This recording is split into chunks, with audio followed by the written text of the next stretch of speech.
Anda mungkin pernah dengar atau malah jangan-jangan ikut kebawa emosi ya, nonton serial layangan putus.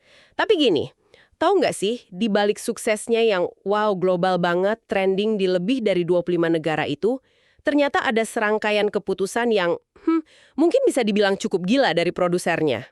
Oke, hari ini kita mau coba bedah nih strategi di balik layar Manoj Punjabi. Kita udah kumpulin beberapa catatan, artikel gitu, yang ngebahas gimana dia bawa layangan putus dari ide yang hampir ditolak sampai jadi fenomena gede. Jadi, misi kita bareng-bareng nih.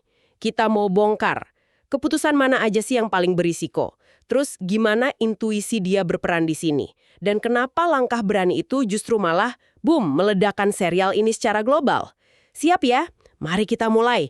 Kita mulai dari awal dulu ya. Ternyata nggak mulus loh perjalanannya. Kalau dari catatan yang kita lihat nih, ide buat ngangkat kisah viral layangan putus ini, katanya sempat ditolak sama tim kreatif internal MD Entertainment sendiri. Iya, betul itu. Ada semacam penolakan awal gitu ya. Tapi, nah, Pak Manoj Punjabi ini kayaknya punya keyakinan beda gitu. Dia tetap maju. Dan yang menarik, dia juga yang mutusin buat ngubah rencana awal. Dari yang tadinya mau dibikin film, jadi serial. Nah, keputusan ngubah format dari film ke serial ini penting loh. Ini bukan cuma, biar panjang aja durasinya, bukan. Ini langkah strategis banget. Format serial kan ngasih ruang lebih ya buat pendalaman karakter, alur cerita yang lebih ruwet gitu. Dan itu jadi kunci banget buat bangun ikatan emosi jangka panjang sama penonton. Apalagi di platform streaming kan. Jadi ini pertaruhan pertama yang nunjukin dia yakin banget sama potensi ceritanya. Mana Pak Manoj nggak cuma, oke, lampu hijau, jalan, terus ditinggal, nggak gitu. Dia benar-benar turun tangan langsung ke proses kreatifnya. Betul, itu menarik sih. Menurut beberapa sumber, dia tuh sampai ngasih masukan detail buat adegan-adegan atau elemen yang akhirnya jadi ikonik banget. Jadi ini bukan peran produser yang pasif nunggu laporan aja, tapi bener-bener intervensi kreatif yang aktif gitu. Nah, ini nih nyambung kita ke salah satu intervensi yang paling, wah, dramatis kayaknya ya, soal mimpi Kapadokia itu. Coba deh Anda bayangin, skenario buat 7 episode awal itu udah jadi, udah siap. Tapi Pak Manoj kekeh minta adegan mimpi Kinan ke Kapadokia, yang katanya sempat dihapus itu harus dibalikin lagi ke cerita. Alasannya, dia ngerasa itu inti emotion, nggak tergantikan. Wah, dari kacamata produksi ya, ini jelas keputusan yang, beresiko tinggi banget. Itu kan berarti harus jadwalin ulang kru, potensi biaya produksi nambah, wah, bisa signifikan itu. Semuanya di tengah jadwal syuting yang pasti udah ketat.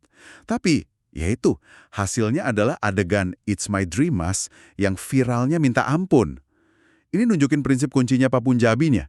Dia prioritasin banget buat nyiptain puncak emosi penonton itu di atas kemudahan atau efisiensi produksi. Risiko gede ini jadi pertaruhan yang ngasih engagement yang, wah, nggak ternilai harganya. Bener-bener pertaruhan luar biasa kan? Iya, luar biasa sih itu. Nah, selain intervensi gede kayak Kapadokia tadi, sentuhan Pak Manoj katanya juga kelihatan di detail-detail lain yang krusial juga. Misalnya nih, ide kemeja Mas Aris yang kebalik itu loh. Itu kan jadi simbol perselingkuhan yang simpel tapi visualnya langsung jelek, kena gitu. Oh, ide kemeja kebalik itu dari dia juga. Katanya gitu. Terus ada lagi keputusan yang lumayan kontroversial juga. Ngebiarin karakter Aris itu nyangkal terus. Padahal buktinya udah jelas banget di depan mata. Dua detail itu ya, kemeja kebalik sama penyangkalan Aris yang nggak habis-habis. Itu contoh bagus banget soal strategi mancing emosi penonton yang udah diperhitungkan. Tujuannya jelas, bikin penonton gemes, kesel, bahkan marah kan. Nah, emosi negatif yang dikelola gini justru malah ningkatin keterikatan penonton. Mereka jadi makin invested sama ceritanya. Jadi, kalau kita tarik ke gambaran besarnya nih, ini bukan cuma soal cerita bagus aja, tapi ini strategi engagement yang efektif banget, apalagi di era media sosial kayak sekarang. Dan dampaknya kelihatan banget kan ya? Bukan cuma ngomongin cerita aja. Oh jelas, sumber kita kan nyatet tuh. Ada lonjakan kunduhan aplikasi, terus pelanggan berbayar WTV juga naik drastis.